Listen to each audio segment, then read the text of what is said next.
कौन चैप्टर पढ़ रहे हैं? चैप्टर का नाम क्या है? गति और समय। तो गति और समय के बारे में हम लोग जानते हैं।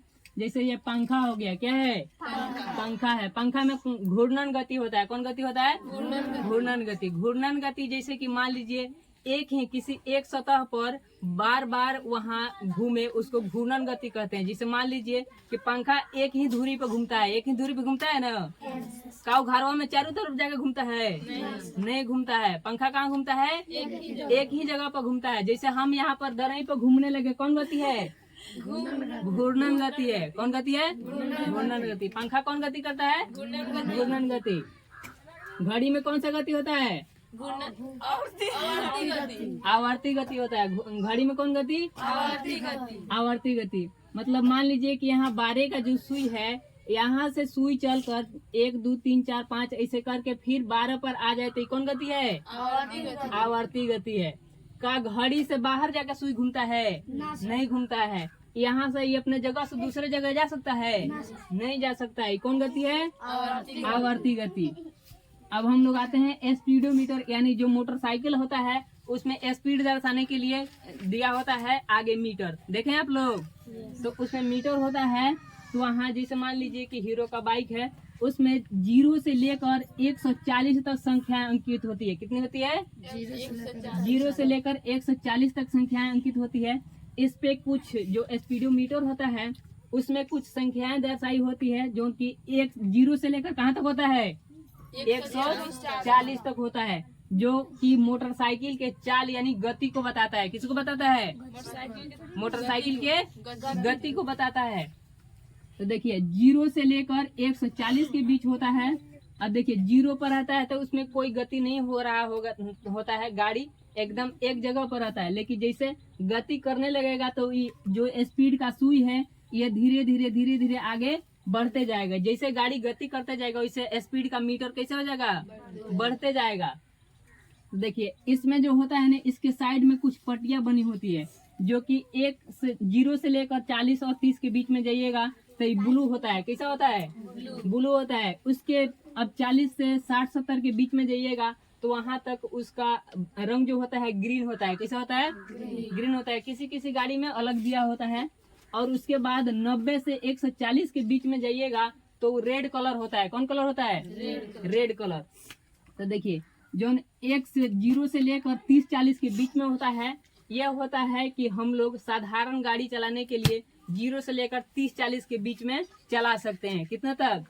0 से लेकर 30 40 तक बहुत सामान्य गति है। लेकिन वहीं 40 से 70 के बीच में जाइएगा तो वहाँ उसका कलर चेंज रहता है। कैसा रहता है?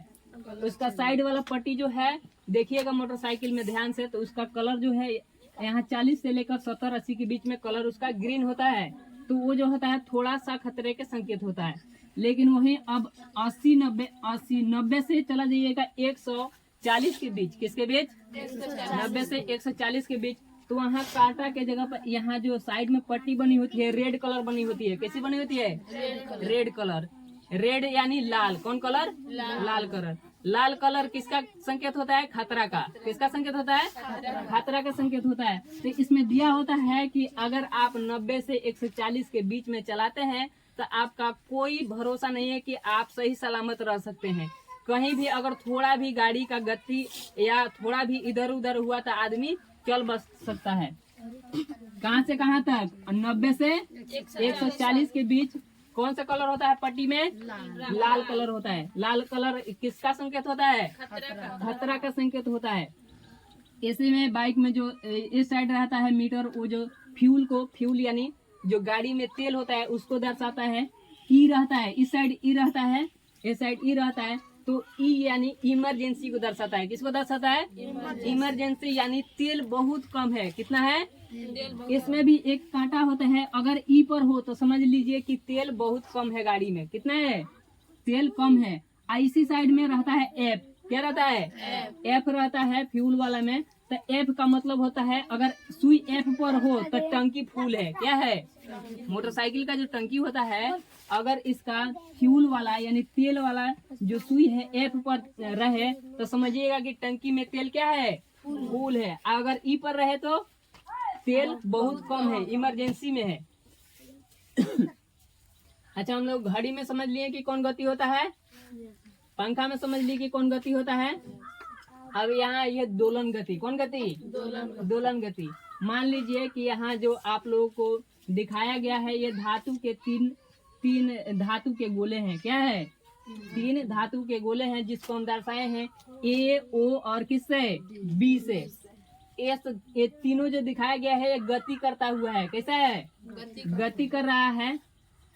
जैसे यहाँ से अगर ए को हम धक्का दें तो यहाँ से चलता हुआ फिर आगे आएगा, फिर आगे से पीछे जाएगा। अगर मान लीजिए, रुकिए आप लोगों, देखिए अगर इस रस्सी में बांधे हुए लकड़ी को हम यहाँ से धक्का दे तो ये गति करेगा। क्या करेगा, गति करेगा। ये अपने अस्थाई अवस्था से गति में हो जाएगा। कैसे हो जाएगा, गति में हो जाएगा। देखिए इसको गति करा के दिखा रहे हैं, ऐसे गति कर रहा है, गति कर रहा है ना। देखिए इसके अगल बगल में हवा है। क्या है, हवा चारों तरफ है, हर जगह हवा है।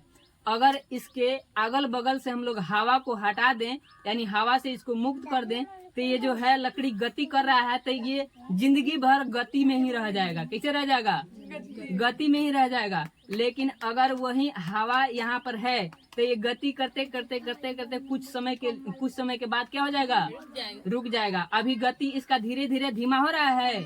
क्यों हो रहा है, हवा के कारण। लेकिन वहीं अगर इसके आसपास से हम लोग हवा को हटा देते, इसका गति क्या हो जाएगा, कभी नहीं रुकेगा। जिंदगी में कभी इसका गति रुकेगा ही नहीं, अगर इसके अगल बगल से हवा को क्या किया जाए, हटा दिया जाए। अभी हम इसको रोकेंगे तो इसको रोकने के लिए एक फोर्स, यानी एक फोर्स की जरूरत होगी, जिसको मतलब मान लीजिए कि हम इधर से इसको रोकें तो एक फोर्स हो गया। क्या हो गया, फोर्स हो गया। जैसे हम रोकें तब बिना बल के थोड़ी रुका है, नहीं रुका है ना, तो ये एक फोर्स हो गया रोकने के लिए। अब ये विराम अवस्था में हो गया। कैसे हो गया, विराम अवस्था, यानी रुक गया है। अगर फिर से इसको गति कराना हो तो इसको कुछ आगे ढकेलना पड़ेगा ना। आगे ढकेलिए या फिर पीछे छोड़कर, पीछे खींचकर छोड़ दीजिए, तो फिर ये क्या हो जाएगा, गति में हो जाएगा। गति समझ में आया आप लोगों को। किसी वस्तु के एक स्थान से दूसरे जगह तक जाना क्या कहलाता है, गति कहलाता है। पंखा में कौन सा गति होता है, घूर्णन गति। कौन गति, घूर्णन गति।